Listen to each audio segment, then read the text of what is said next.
Media does not get to select our president. The American people get to elect our president. And at this point, we've got numerous states that are very closely and vigorously contested, from Pennsylvania to Georgia to Arizona to New Mexico to Michigan to Wisconsin.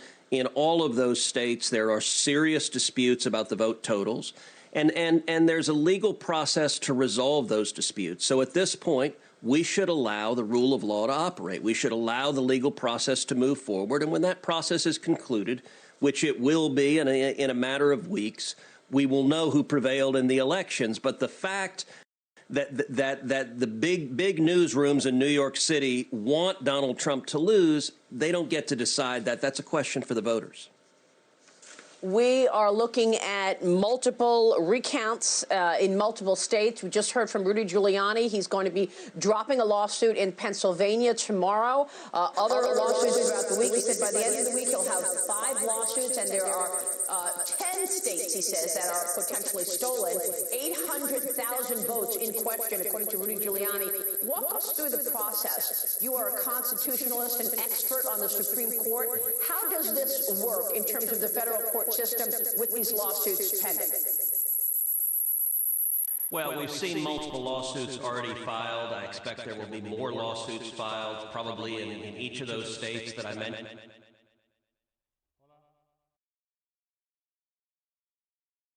Media does not get to select our president. The American people get to elect our president. And at this point, we've got numerous states that are very closely and vigorously contested, from Pennsylvania to Georgia to Arizona to New Mexico to Michigan to Wisconsin.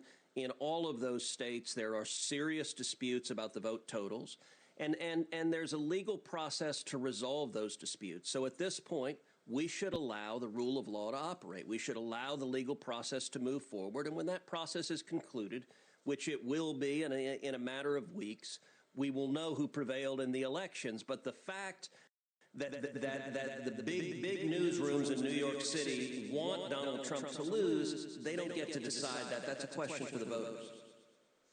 We are looking at multiple recounts in multiple states. We just heard from Rudy Giuliani. He's going to be dropping a lawsuit in Pennsylvania tomorrow. Other lawsuits throughout the week. He said by the end of the week he'll have 5 lawsuits, and there are 10 states, he says, that are potentially stolen. 800,000 votes in question, according to Rudy Giuliani. Walk us through the process. You are a constitutionalist and expert on the Supreme Court. How does this work in terms of the federal court system with these lawsuits pending? Well, we've seen multiple lawsuits already filed. I expect there will be more lawsuits filed, probably in each of those states that I mentioned. You know, one of the frustrating things, just as an American watching this, is you hear all these allegations of what's going on, and it's hard to know what the facts are. It's hard to know what the truth is. Well, we have a process for ascertaining the truth, which is that you can go and present evidence and test it in a court of law, and then those appeals will go up both through the state appellate system and the federal appellate system, and this case could very easily end up at the U.S. Supreme Court. You know, you mentioned Bush versus Gore, which I was part of representing then Governor George W. Bush. In the course of 36 days, we had multiple cases throughout the states to the Florida Supreme Court. It went twice to the U.S. Supreme Court. It took 36 days to resolve, and we got an answer. I would expect a similar process to play out here, despite the media trying to tell everyone, give up, go home, we know who we want to win.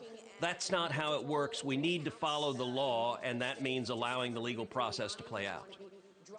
So we did not learn about the results from Gore versus Bush until December of that year, right?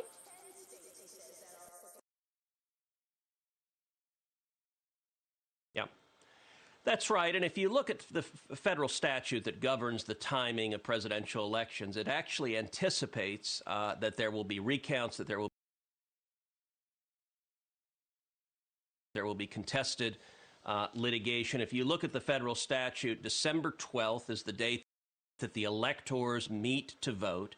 December 8th is what's called the safe harbor deadline, which is that any contest election before that, if it's resolved, that resolution is presumed valid. So the federal statute anticipates that there are going to be contests. There are going to be recounts. And here's one dynamic that's important to understand. Particularly in this COVID time, this has been a strange election. On Election Day, Donald Trump won a large majority of the votes counted on Election Day. That was true throughout the country. With mail-in votes that were early votes, Joe Biden won a significant majority of the mail-in votes that came in. Now, in several states, we're going to see a recount process. A recount process, you look at those votes, you determine if they're accurate, if they're fraudulent, if they have sufficient signatures, if they meet the statutory standards for a legal vote. What is interesting is historically, mail-in votes are much more likely to be disqualified in a recount than in-person votes. Generally, in-person votes, they're conducted at the polling place and then they usually stand. That means what we're likely to see in the next few weeks as the recounts go forward is that Joe Biden's very, very narrow majorities in some of these states, those totals are likely to drop if we see mail-in votes when they're examined being invalidated as contrary to the law. And so we could easily see, I believe President Trump still has a path to victory, and that path is to count every single legal vote that was cast, but also not to cast any votes that were fraudulently cast or illegally cast, and we have a legal process to determine what's legal and what isn't. Understood. I want to switch gears, ask you about the balance of power in the Senate ahead of these runoff races in January in Georgia. If you have a Chuck Schumer as majority leader, what does that look like?